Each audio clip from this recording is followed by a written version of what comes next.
I just had the best date ever and texted my best friend, I'm going to marry this guy.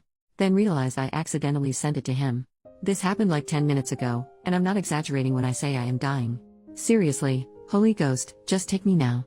This is the kind of cringe that only exists in poorly written rom-coms where everything feels so far removed from reality. Yet here I am, living that nightmare. Why me? Let me take you back to 10 painfully long minutes ago. I was on this incredible date with a ridiculously handsome guy who also happens to be my friend of 3 years. I'm on a high after closing my apartment door on his beautiful face. It couldn't have gone better. My heart is still racing as I whip out my phone to text my best friend about how amazing this date was. I type, bitch, I think I'm going to end up marrying this guy. And then, I hit send. To him. Not to my best friend. To him. The realization hit me like a ton of bricks. I stared at the screen, frozen, as if hoping the universe would suddenly develop an undo button. Why did I think that was a good idea? Why didn't I double check? Now, I'm left with a shame so deep that even the void of the earth couldn't contain it.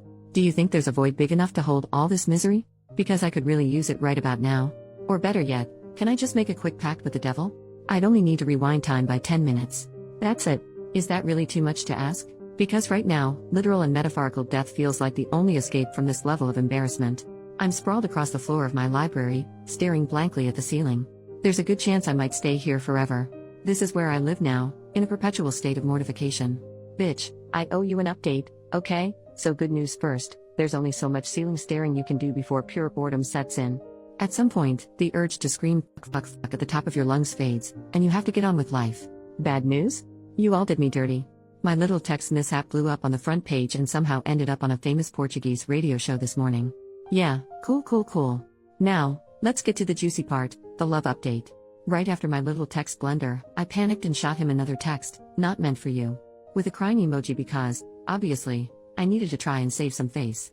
And, this sweet man responded right away. I don't read text not meant for me with a winking face. I just had to ask him if I could die now, to which he replied, please don't. With a kissy emoji. I mean, could he be more perfect? This morning, he even messaged me about some travel plans we have coming up. Bless this handsome man. Turns out, the gods may be cruel, but at least they're not that cruel. Oh, and for the record, my original post was a little hyperbolic, like that text, go figure. I actually slept well last night and even managed to laugh at the absurdity of it all. I've been replaying the exact moment I sent that fateful message. I had just closed the door behind him after he leaned in and kissed me goodnight.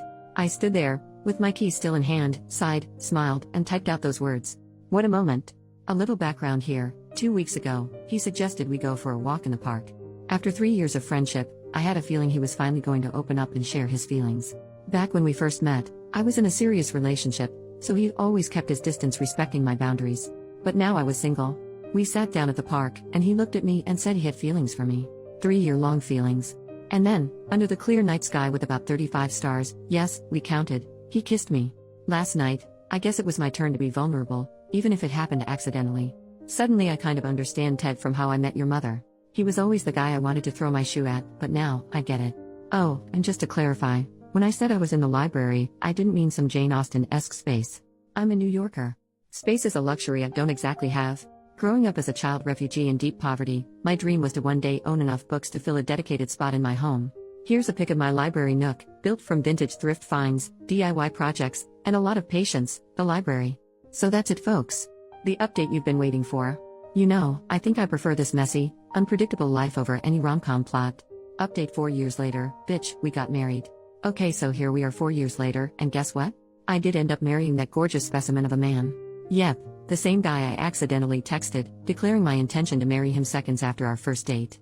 I still remember fumbling with my keys at the door, trying to text my best friend while locking up, only to end up sprawled across my library floor, wishing it would swallow me whole.